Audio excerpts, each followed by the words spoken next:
Welcome to Unconventional, where women play by their own rules. I'm your host, Desiree Wodicker, Muay Thai champ, entrepreneur, mom, and your daughter's favorite fighter. And today, we are going to get a glimpse into what it takes to break barriers in the martial arts space as well in the cinematic space. I'm super excited to have our guest today. She is a SAG stunt actress, a world champion martial artist, and your favorite actress on Cobra Kai, which I've heard many comments from people saying, don't forget, she's been on Cobra Kai. And our lovely guest today, Ms. Jewelianna Ramos Ortiz. Juliana, also known as Jules, welcome to the show. Thank you so much for having me. I know that I have been following you and your journey for a few years now, and we haven't really gotten the chance to really connect. So this is super exciting. Yes, I'm excited too. And honestly, I did a little digging. Like I went back and checked you out and like all the things that you are involved in. And so I am curious, and I'm sure audience will be curious to understand how it is that you transitioned from pretty much full-time martial artist to this really awesome space of stunt actress. And you've been featured in a lot of big films. And like, man, congratulations, kudos to you, because it seems like that journey has been really amazing. It looks like your husband and you work together as well. So we'll dive deep into what it looks like to work with your spouse in this space. But I think first and foremost, I really want to understand, like, did you ever see yourself being a stunt actress, like in this space? I actually just posted something on my TikTok, and the caption was, I wasn't looking for stunts, but stunts was looking for me, and I'm so grateful. I'm such a passionate martial artist, and I was doing that with every fiber of my being, right? It was my business. It was my family's business. My parents were my instructors. I was a competitor. I was traveling the world teaching seminars. And so it was a part Wow. of every facet of my life. And so much to the point where you start to create a name for yourself when somebody like in another space goes, we need a female martial artist. I had kind of made that name for myself, and that kind of happened with our friends that were in film. They were just mentioning it here and there. They were like, oh, if you got into stunts, like you would do great. And I was like, I'm really enjoying the martial arts stuff right now. Like running these schools is making my husband and I a lot of money, and we're enjoying growing the business side. And then they just kept kind of like dropping things. And then eventually came the time where there was the Cobra Kai open auditions in Atlanta, and we had our schools in Atlanta. And so we went to the open auditions, and there was a lot of really top performing stunt performers there. And Justin and I were just traditional martial artists at the time. Like we weren't training stunts. And Right. they ended up moving us all the way to the final round. We made it to the final round just Wow. using our body awareness and situational awareness, kind of picking up on what we could and just faking it till we made it. And from that, we got bit by the bug. Opportunities, like they started to call us. They called us from that. They called Justin from that, my husband, to work on Ozark, then Cobra Kai. I got tafted down in Miami on something, and then it was just a snowball effect. It just picked up. Wow. It's just like when you go to your first class. I don't know if this was for everybody, but I remember getting that white belt around my waist and being bit by the karate bug and knowing I was going to do this for the rest of my life. And it was the same thing with stunts. I stepped on set and I was like, huh, I'm going to do this for the rest of my life. Like, I love this. This Wow. is this is for me. Wow, that's amazing. And I think it's so much more important too. So, I know a lot of female martial artists. I'm sure your network has a ton of female martial artists. I have women that follow me that start Muay Thai because they've seen my page and I've encouraged, starting a martial art.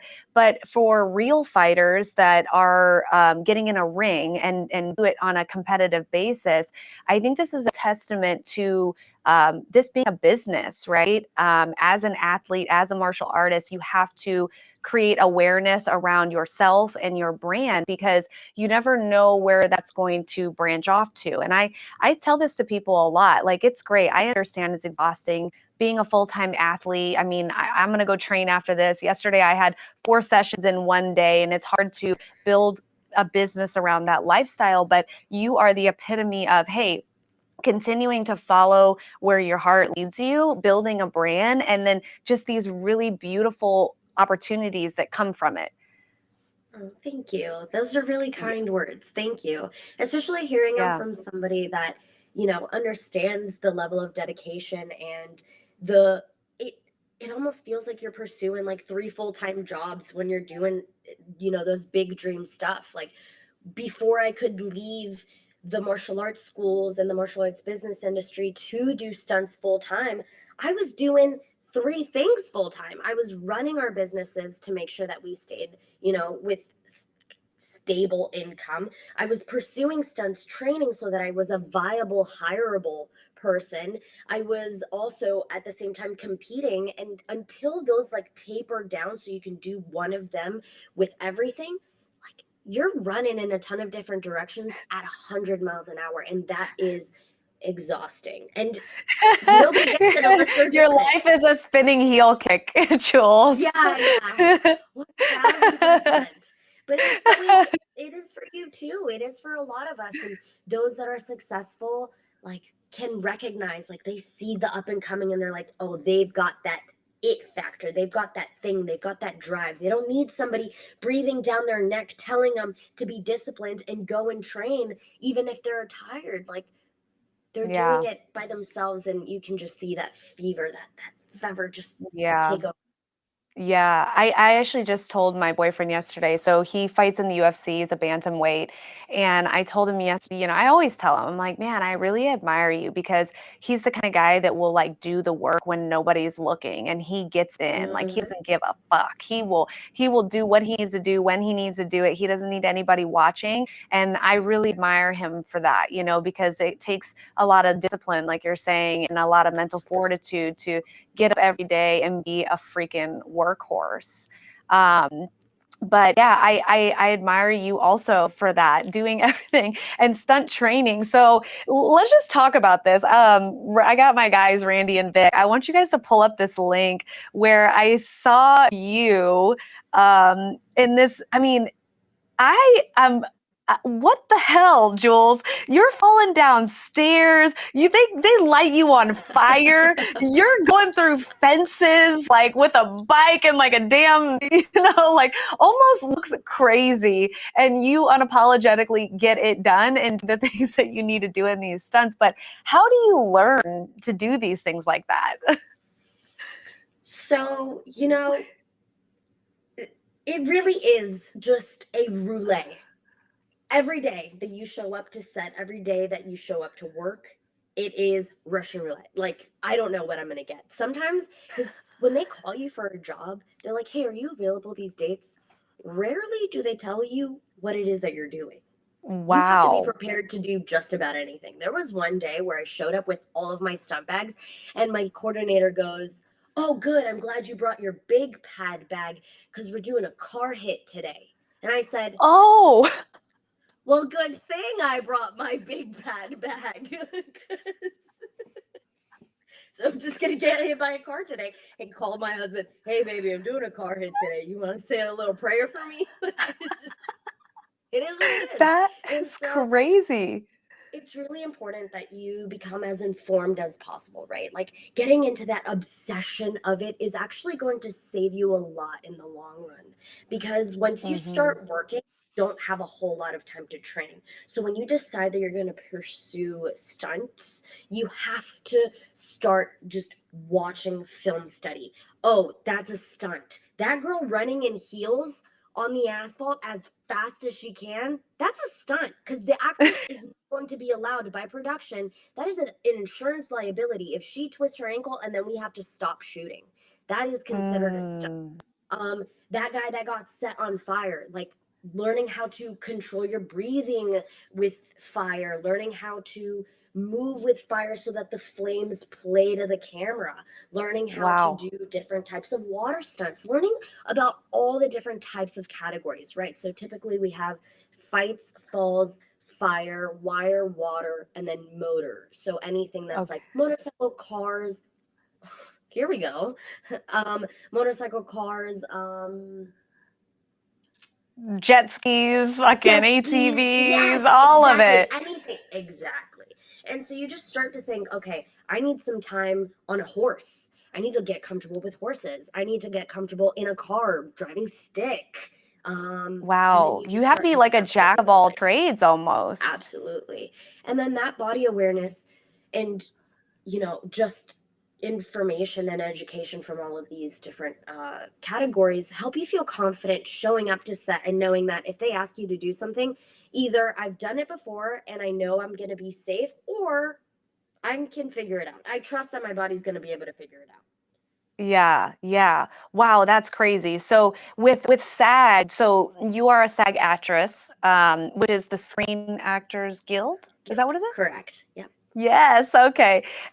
Do they offer training and courses for stunt like simulations, or is there a specific line or vertical within SAG that's like you get training and you get to figure out how to do these things, or is it just all self-taught or whatever you activities you choose to insert yourself in?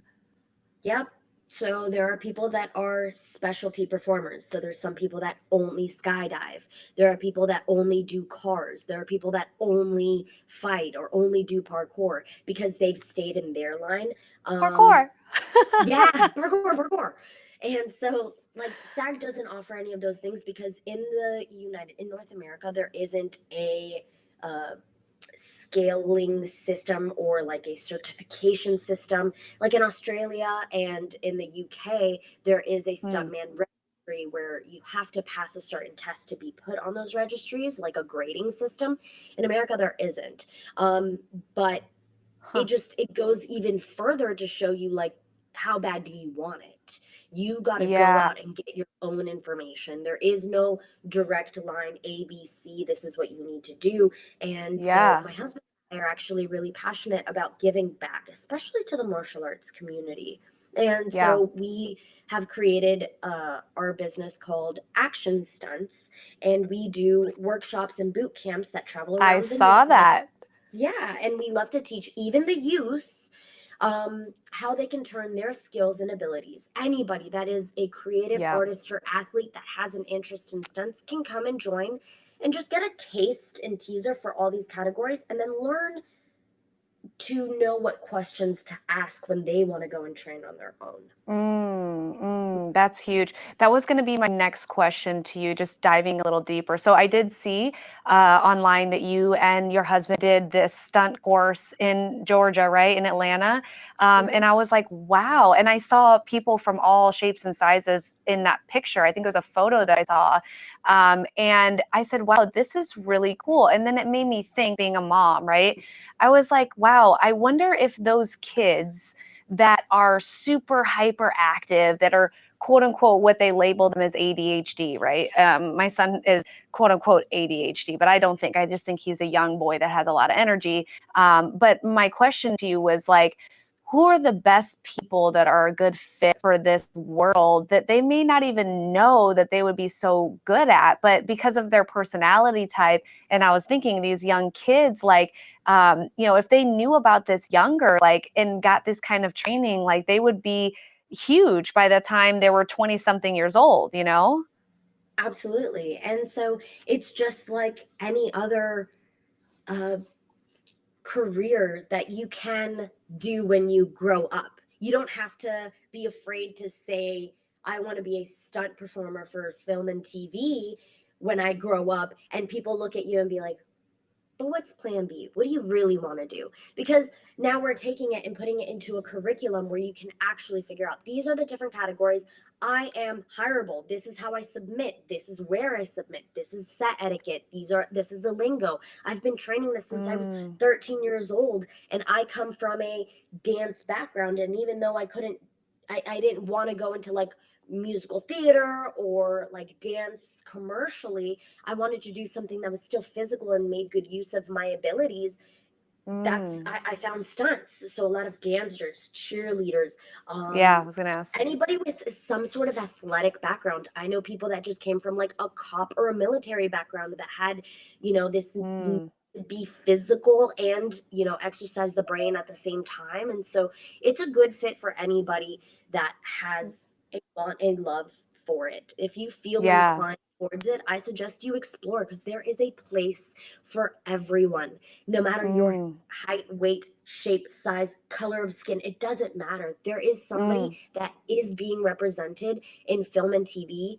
It's from 7'3" to the 5'5", 300-pound person. They're probably going to get smacked or fall down in a comedy or something. Like, everything uses Yeah. stunts at one point or another. And so there is a place for you, and you can find your Yeah. niche. You can find what you love and do I it. love that. I love that because, it seems easier to penetrate than, the Hollywood role that people typically will go down that path that they go down to be famous or whatever. But it's like, do you really love film? Do you really love being in front of the camera?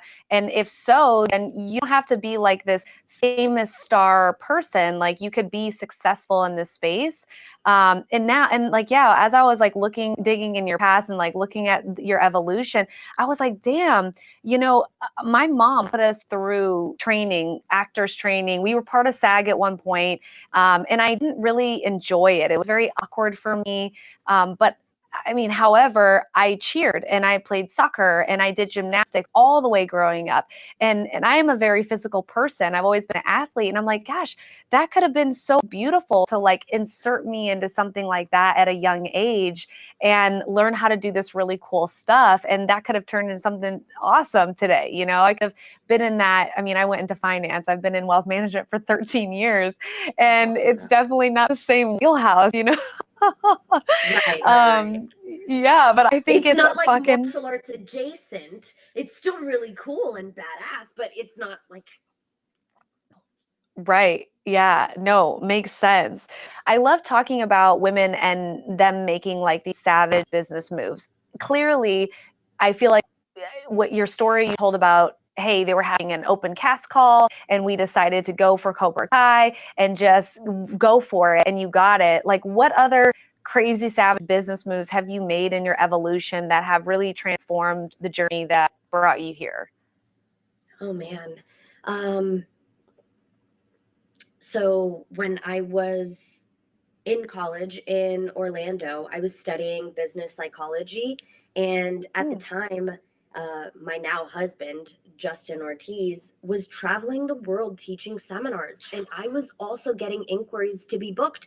And I was, pick and choosing them, the ones that worked here and there. But I felt like I was missing out on a jump start to my life and my business and the things that I wanted to do by being in Mm-hmm. college. So I dropped out of college so that I could start Wow. teaching seminars all around the world. And I mean, we were making close to six figures, and I was only Wow. 18, 19 years old. And it was just doing my Mm. passion. I was traveling the world teaching. And it was like, okay, ooh, it paid off, because it is scary to finally I actually was kicked out of high school. And so the fact that I even got into community college was like, You were kicked out of high school? You're so sweet. yeah, it was not so sweet when I was in high school, but I finally made it into college, and then I was dropping out. And so I was taking this big risk on my dream of doing martial arts for my career. And I felt like I was Mm-hmm. being held back. And so I just listened to my gut. I listened to my intuition, and I went for it, and it paid off. Mm. And then again with the karate schools, right? We were in the corporate side of martial arts. We were still doing what we loved, and we were creating an impact, which is what I feel we were put on this earth to do. Um, Mm-hmm. but it felt like there was a tug, there was a pull to this film industry side, and it is risky, it's freelance, and we had so much stability, and we were making so much money in the martial arts business industry, and we were young, we had it all set up for us, and we still, I mean, we did it in a way where we weaned out, and we set ourselves up for success in case that things didn't go the way that we needed them to, but we took that leap of faith into the film industry, and it paid off. Wow. And then even within stunts, like, it is really scary. I know that we were terrified of ruffling feathers by creating this stunt camp, especially involving Mm. kids. It's like frowned upon in the stunt industry for there to be like a stunt school or a stunt curriculum. But we just felt called in our heart to give back to the martial arts specifically. Yeah. And so we started to do it. And, you know, screw the noise. Like, screw what they had to say. The kids and the parents' response, the tears that came out of their eyes were real. The lives that we were Mm, changing were real. The impact that we were making in the martial arts community, and seeing these kids say out loud, like, this is what I want to do with my life when I grow up, and because you guys did this, I feel like now it's possible. That's all I needed. And so taking that leap of yeah. faith and not being afraid to ruffle feathers paid off. So Wow. Yeah. I mean, I feel like martial arts changes your life, and it can change your children's life, and has such a huge impact on their discipline, how they view things, how they overcome challenges. And it's such an emotional thing, because if you're the person instilling that in them, I mean, that's why you're so passionate. I mean, you can hear it in your voice, right? Because it is probably one of the most valuable things that we can give back into the community, and into other people's lives. It's crazy.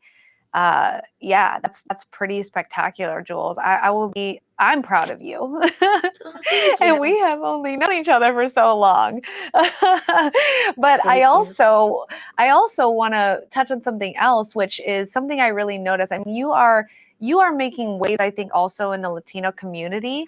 I don't know what your background is or your heritage, but I feel like you also are paving the way too for other Latina women that are wanting to make bold changes and moves in their lives, and kind of just go for it. And that is really cool to see you do something like that. So, yeah, how do you feel? Do you get feedback from your community and people around that as well?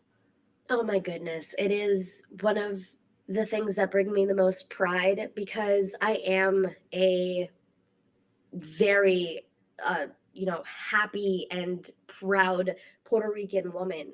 I was born and raised in Miami, and I've seen a lot of ethnicity. I've grown up with a lot of cultures. I mean, the Mm, person next to you, it doesn't matter what color they are. Their first language is probably Spanish. They're probably Haitian, Dominican, Cuban, Venezuelan, black. Like, everybody's just a big melting pot here. And yeah. when my husband and I first moved to Tennessee, first it was Knoxville, Ooh, and girl. then Nashville, and then we were in Cumming, Georgia, like very north of I know where Atlanta. coming is. And so we would just, we came up on a lot of things that weren't like home. Like, oh, Dorothy, we're a little bit from Kansas here. And so getting to recognize that not everybody got to grow up the way that I did, and getting to prove to them, like, I am like you. I am intelligent. I am passionate. I still, do what I do, and I do it well. It doesn't matter where I come from. Getting to Hmm. come to Hollywood and represent, and especially in the stunt community, I forgot exactly what the statistic is, but I think that there's only Little to none, except for yeah, you. it's 30% of stunt performers that are women, and within Wow. all of that, men and women, only 17% are Latino or Latino mix. Okay. And so getting to be one of those is just, it's incredible, especially the Yeah. impact that it has on other Latinos when they tell me, like, it feels possible for me. That's all I want to do. Like, I just want to inspire other people Yeah. to pursue their dreams and feel comfortable pursuing them, and knowing that there's a place for us and we're doing well. Come and Yeah, join. that's huge. That's huge. Well, yeah, I mean, I grew up in the middle of Missouri. Okay. My dad was ex recon Marine, and my mom is Filipino, and she's first generation, migrant to the US. And, it was really interesting growing up in Missouri, because there's no Filipinos really there. And, it's a very white or black segregated place. It's a lot better now, but it used to be way worse. And so for me, I really dealt with a lot of identity issues because there weren't girls that looked like me. They were blonde hair, blue eyes, or they were Black girls that I was never Black enough or dark enough, and I was never white enough. And it was really challenging trying to find that identity because I grew up around horses and doing all the shoot guns and everything like that. And then when I moved to a place like California, I was like, wow, there are people that look like me, and the culture. And I didn't get Filipino culture really at all growing up. I just, it was non-existent in my life. And so, having a dad raise you on top of that is like, God, I'm so ignorant to culture and how other people live. So like I'm inspired by women like you. I'm inspired by women of color, that kind of pave a way for, hey, there's more things that you can do out there in the world. You can be great, and you can lead in different spaces because there's just not a lot of us out there like that. I just wanted to say that I am inspired by you. I think that you have done so much, not only in the martial arts space, but for women, and just being a Muay Thai princess, like just being beautiful and badass and showing us that they do not have to be mutually exclusive, that they can coexist. I think it Mm-hmm. is the strongest movement that we can move forward with, and just showing the world that there's room for all of it. You don't have to pick and choose one. I don't have to be dark enough to fit in with the Black girls. I don't have to be, white hair, blonde hair, blue eyes to go horse riding with my friends. Like, I can Yeah. be me and fit in all of these areas. And so I want to say that I'm so proud of you for just being Thank who you you. are, inspiring so many. You've inspired me. I've watched you for years, and That's so I'm glad awesome. That's that you awesome. found. Yeah. I feel like more and more, I'm kind of tough. I definitely will say that. I mean, I've said some controversial things on Instagram. Some women don't like. However, like I posted a thing recently about other girls buying handbags. I'm training Muay Thai. Like we're different, right? I mean, there's obviously a bigger message on social media. You have to you got to tag people. You got to get these things that people will go viral and watch your stuff to like actually get a message across. But I think breaking social norms and empowering women to, support one another, do hard shit, is like everything that I needed when I was young. I look back and I'm like, okay, what did Desiree need when she was 20, 25, and what do I still need today? And that's like the message that I want to give out, because for me, I'm 35 years old. I have a 13-year-old son. I've been in wealth management for 13 years. Never in my life did I think that Desiree would be fighting Muay Thai at a high level at this time. And I'm in my prime. I'm the best I've ever felt in my life. And I want other women to feel that exact same thing, you Yeah, know? no, that's magical.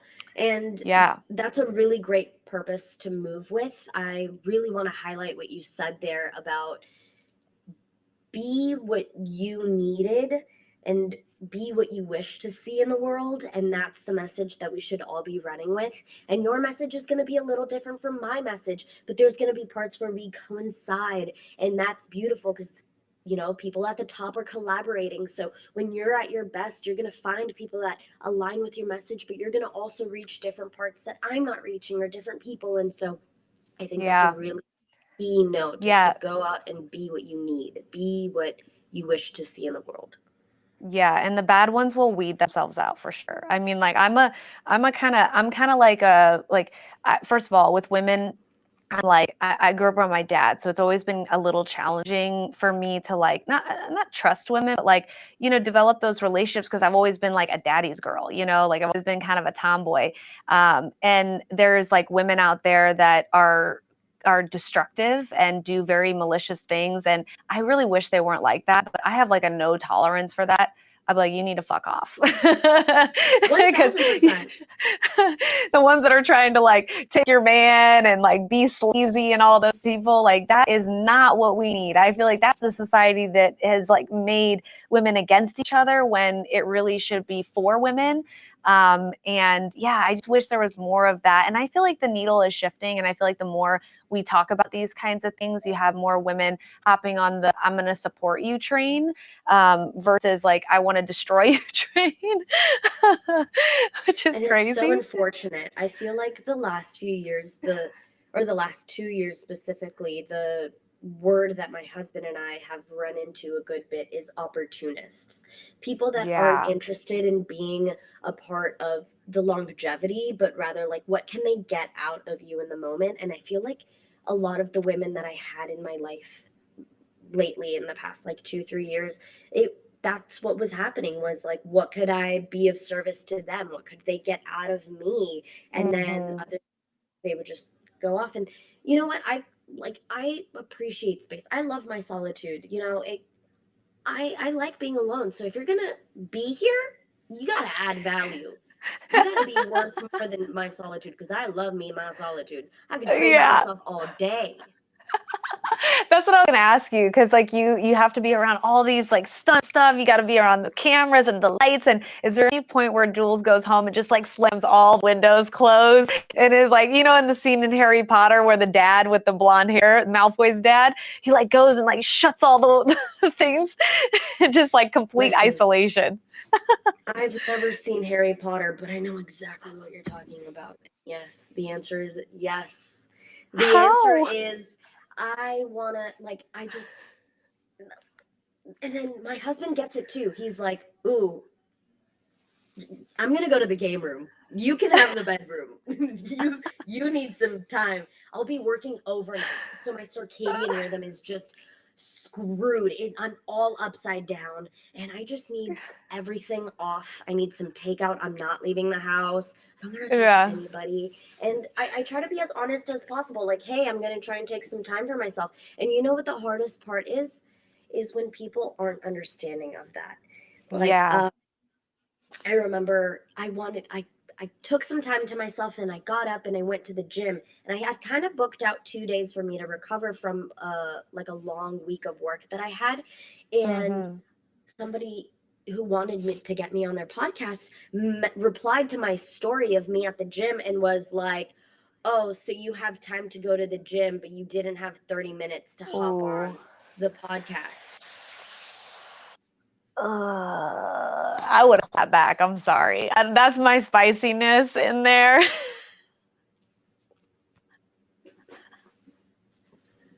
I said, "Who are you talking to? Because it's not me." I'm confused. I'm very Right. confused. Very confused. Blocked. Now you gotta get me Yeah. on your podcast. Right. That was never, Jesus. honey. What the fuck? Girl, some people they cross the line. I'm telling you. I'm so nice. I am so Jules. I lead with love. You will never get a Desiree that approach if you've never met me before or talked to me, you will never get Desiree that is like a bitch or this or that. But the moment you cross that line, I have a very definitive line where I don't fuck with you anymore. And I feel like the people that are around me that know me know this about me. I'll take a little bit, and then the line is there, and then I'm like, I don't like you. I don't want anything to do with you. Like I'm the Sagittarius in me is like you're dead to me, and like that's it. But people are ruthless, like they are, and and that's the thing. They've never been in your shoes before. They've never been in your shoes before, so they can't relate. They don't understand the amount of pressure and things that it goes on to do your job. You know what I mean? Yeah, And and and just to be on all day. Like, I'm sure you get it because you go from an office style job where you're on all day, and then you have to go to training, and then you can't clock out. You got to be mom and continue to lead with love. And then right. you got to be supportive girlfriend. You got to continue to lead with love. You don't get to shut off for one or the other. Neither of those deserve a lesser version of you. But when you Hmm. need a day to pour back into yourself so you have something to pour out of, anybody that is willing or cannot empathize with that, you don't deserve a second chance, in my opinion. Like, I don't have space for Yeah. it. Yeah. No. Cancel out. Can't do it. Yeah. I have like immediately no kind of mentality when it comes to those people. Like I would say even my best friend over the years, because like there'd be times like she's like, you don't call me, I only call you. You're always training. And I had to like tell her, like, Arka, you don't understand. Like I was like this. Please, I love you. We've been friends for 20 years. It's not that I don't love you. It's just that I'm fucking exhausted. And the Sundays that I do have, I literally don't want to do anything. I literally want to sit in my bed or go in with my dogs. I just need to reset. And like that's a big thing, I think, ladies out there, like when you need to reset, when your rhythm, like she's saying, circadian rhythm is off, like you have to prioritize the time. And if those people can't support that, then they don't belong in your lives. And it's okay to let go of those people. I do an event down in Temecula, and the woman that leads, like, she basically runs the whole operation. She's a fucking badass. Her name's Shannon. One day I'll get her on my podcast. She's not a podcast chick, but she will be one day. But I told her, I'm like, fuck, Shannon, you're a rock star. How do you make all this happen? And she's like, it's exhausting. But my team knows that after each event that we have, she goes dark for like, I think her limit is like 13, 14 hours, where she's like, don't call me. You're not going to get a response from me. Nothing. I'm sleeping for 12 hours and I'm not touching anything. And like her entire team knows this. It's kind of crazy. That's a good team. Somebody that's got your back, somebody that gets it. Absolutely. That's a good team.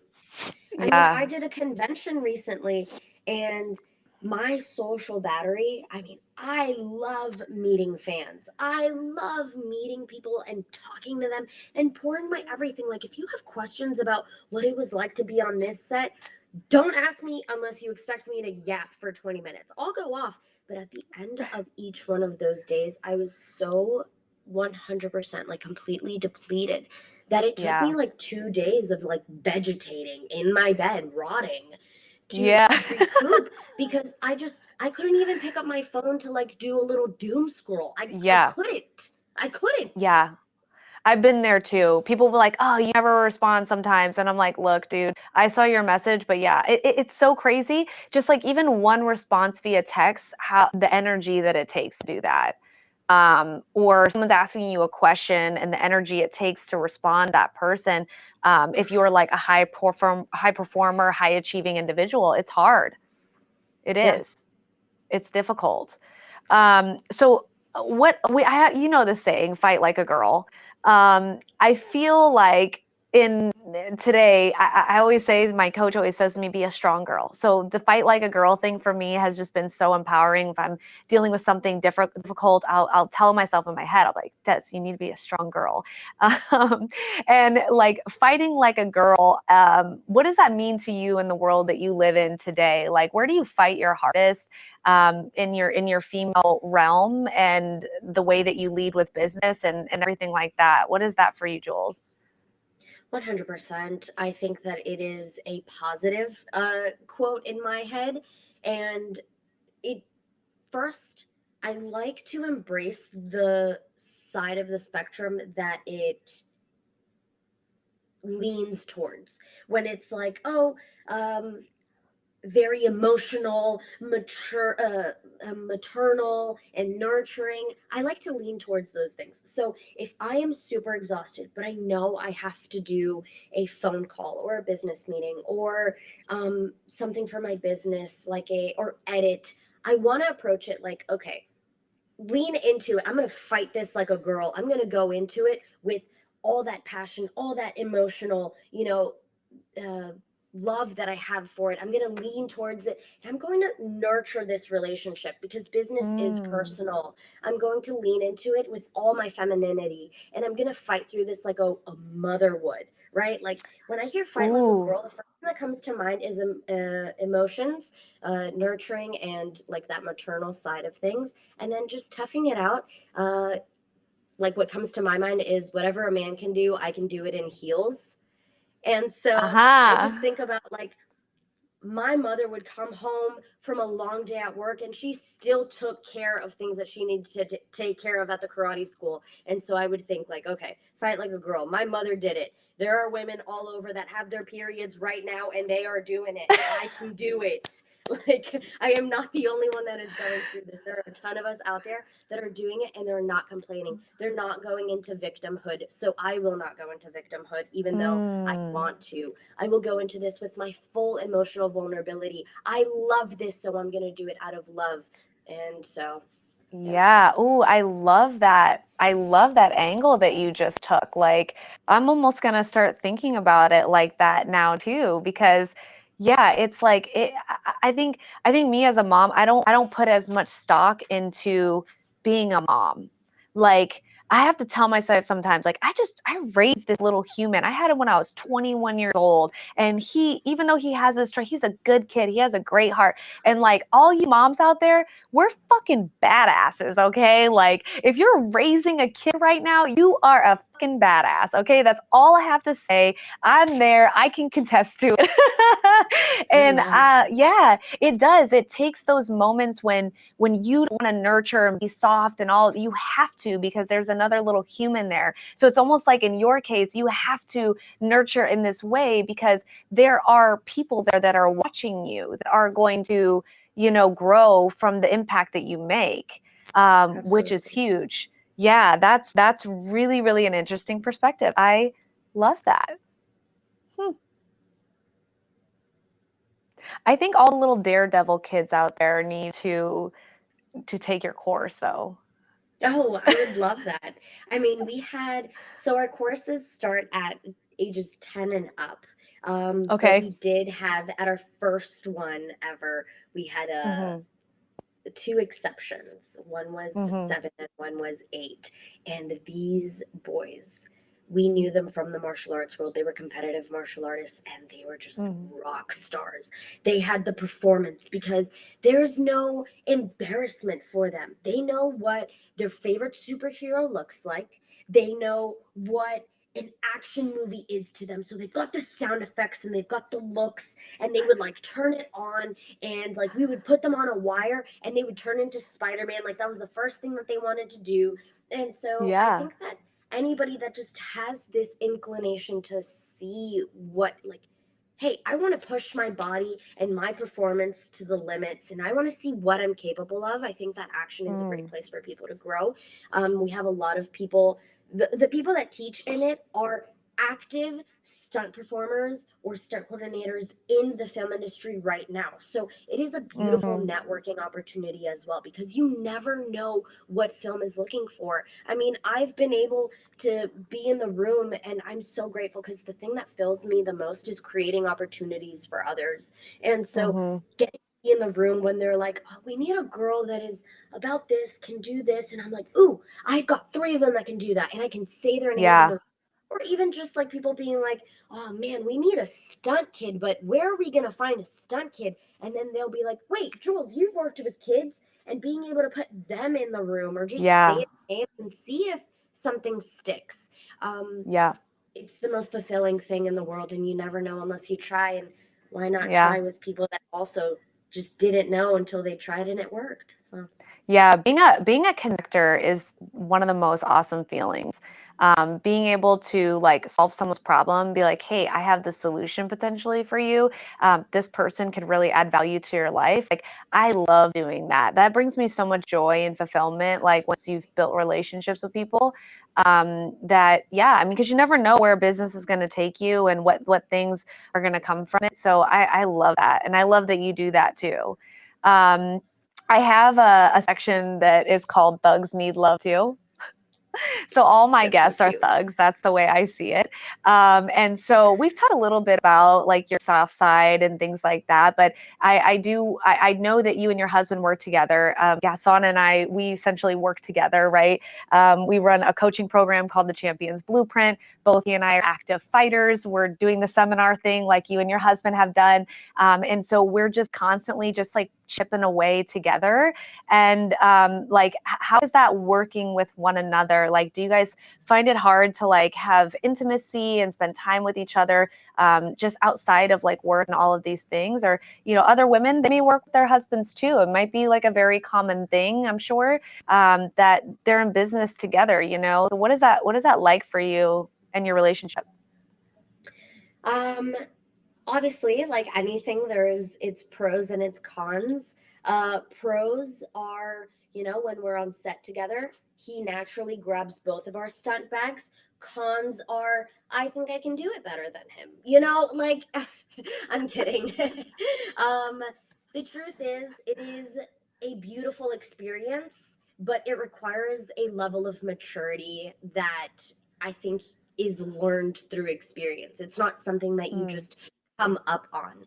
It is beautiful if you let it. It can also be very difficult if you let it. And so mm, the the hard parts of it is we know what each other's capabilities are. We know what each other on their best day looks like, or we know how to mm, push each other, or we know, like, obviously, like, I've seen him perform and fight for, you know, 8 years, 9 years now. I know that mhm, if I tell him to pivot, he's going to get just a little bit more hip rotation, and, he's going to get all the way around on that wire gag, and it's going to be better. But sometimes getting notes from your partner who you hear from all day is, and in that moment of frustration, is not the best form. So you have to be emotionally mature enough to be like, okay, is this coming from a good place? Are they just critiquing to critique? Are they, you have to play both sides of the coin at all times. And so that mm. is also heavy to play with. But pros are nobody gets you like they do. Cons are nobody gets you like they do. So learning when to Yes. learning when to say something, and learning when to shut the fuck up Shut the fuck and up. just Yeah, I let was them gonna say, be. shut the fuck up.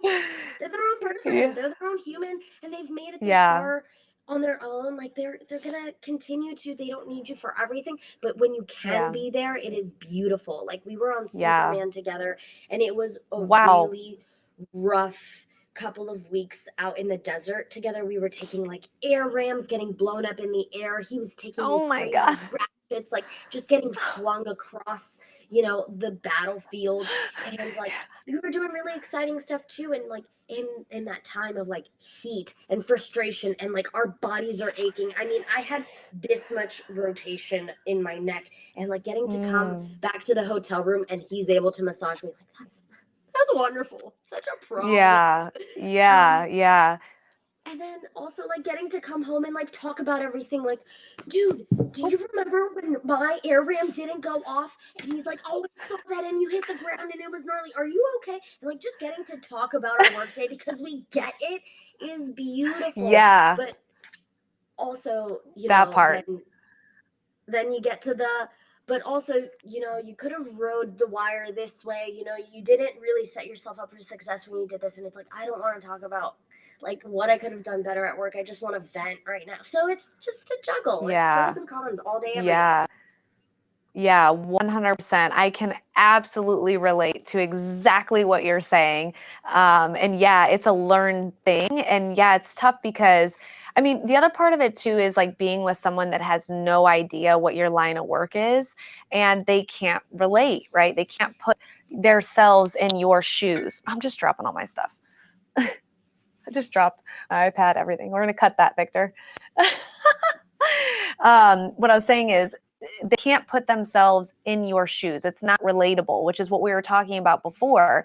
And Yeah. in relationships, that is how we build intimacy together, is being able to understand their perspective. Because I think a lot of times, and I've seen a lot of Instagram reels about this lately, where it's like conflict. They're talking about conflict. And during conflict, we only want to see our point of view. And we only want our partner to see our point of view versus how do I put myself really in their shoes and understand where they're coming from more than I want them to understand me.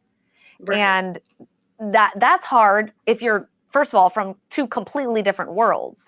But when you are in the same world of things, it's like, oh, okay, if I really do that activity and that action of putting myself in her shoes or in their shoes, and it was me, I can imagine what that is. I mean, recently I've been doing wrestling. So my boyfriend, he fights in the UFC, and he's been wrestling for years, okay, and he's a badass. And However, when I go through fight camp, I'm like laser focused, Jules. Like, I'm like, I don't need anybody to baby me really. I mean, I have moments, but like I do my food, I'm dialed in, I'm this and that for the most part. With him, he's a little bit more, I need like, my body hurts. Like sometimes at night, he's like, like moving around. And before I was like, why the hell is he so whiny?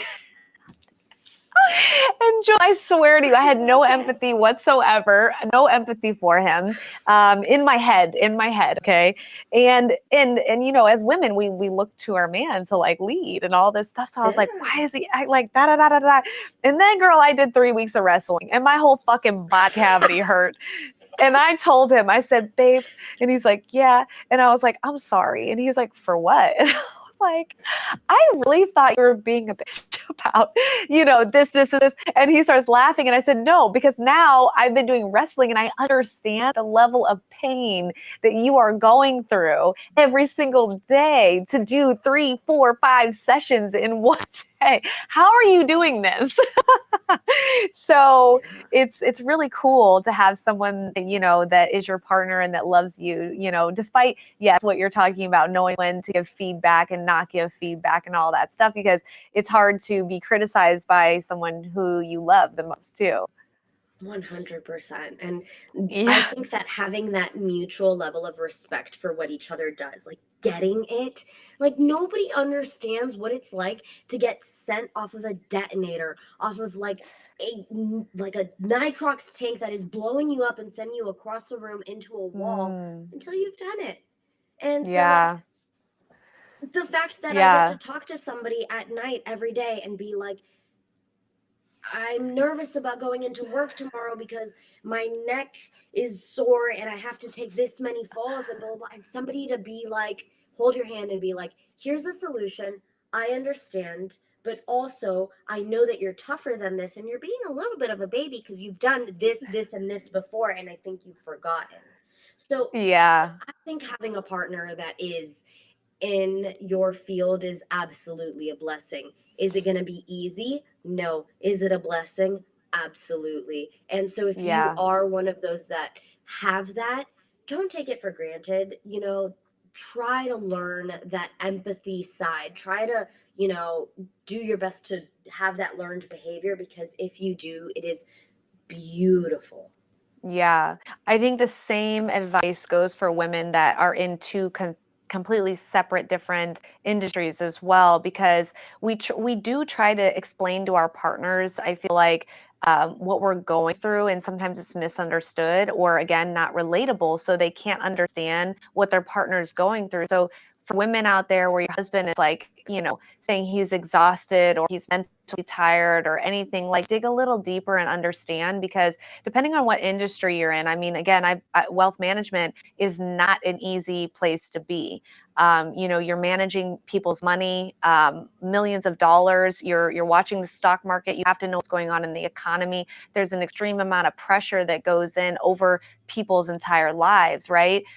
So to have to come home to that and your wife is nagging at you because of X, Y, and Z, not saying it's not for a justified reason, but try to understand or do a little bit of research in that industry to figure out what it is they're actually going through, because it's hard if you've never been there before. And so finding the softer approach is takes a little bit of work. All right, so Jules, I want to talk to you about some of our fans. First of all, how many messages a week do you get from guys saying, "Can you kick me in my dick or my balls?" Like, what is going on? It is a very common part of our life. And I have learned more about the world because of the internet and the lifestyle that we live, than I ever wanted to know or needed to know. But also, it has made me a really understanding person, that what I like is not what everybody else likes. I don't judge. Like, if that's what you want, like, it may not be common. I'm not gonna make any derogatory comments in response to it. I do get it a lot, and sometimes I'm like, it's enough. Actually, something better. Like, just why can't but then I extract myself from the situation and I'm just like, I'm not everyone. Not everybody grew up like I did. Not everybody had the same level of education, the same family, the same culture, the same, lived Hmm. experiences. And so I approach it from a much more, I feel like, just nonchalant form, but I do get a lot of them. And Yeah, ladies. that's not for me So to if you're judge. not, That's for you. if you're for the audience that's not in the martial arts world at all and doesn't know, for women that are in martial arts, there is a specific niche group of males that are out there that get very turned on by women kicking them, or the thought of them kicking them in their private areas or beating them up, or in a very dominatrix way. And so if you're into that, all good, brother. Like, oh, that not my wheelhouse, but like all good, you know. But it's a very common thing to get these questions, and so that's why I'm asking Jewel, because I'm curious. And now you Oh. tell me, yes, it is a lot. It is very a lot. It's a lot. And the fun part is like they become very part of your community, because not only are they asking you this question in your Instagram DMs, they want to make sure that you got it on your YouTube comments, in your TikTok DMs. They're making sure that they responded to your story in case you missed the DM. So it's just, an all encompassing overall. Thank you so much for the engagement. But yeah, they're just making sure that you got it one way or another. They just want to make sure their That's message didn't go unnoticed.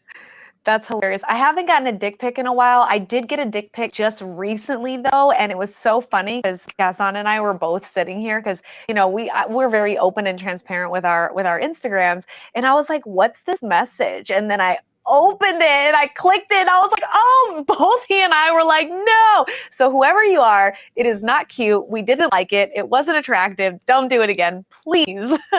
Please. Thanks. Please and It thanks. was just a violation, you know? Okay, but I do have real questions. So I got one person saying, that's the homie. People love you, by the way. I'm just letting you know. Oh. People love you. That's the homie. Okay, what fighting styles were used in the Humming Grows?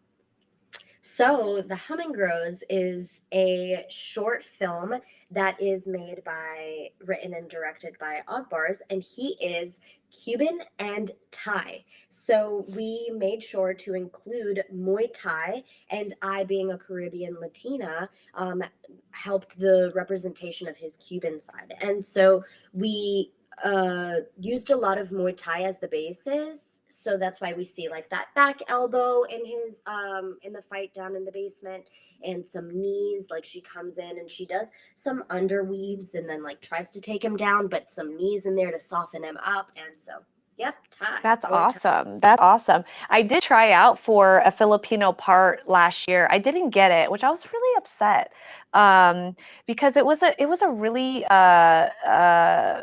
empowering story about a Filipino guerrilla warrior, and this was 70s, 80s, and she pretty much protected her entire jungle community, and she had the bolsa knives and everything. She was a fucking badass, and I really wanted that part. I didn't get it. But that's okay.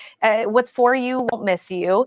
But Absolutely. I think it's really awesome. Okay, so that's a good question. Okay, I have another person saying, don't forget Cobra Kai. She's incredible. She played Maria Alvarez in Cobra Kai. Tell her we love her.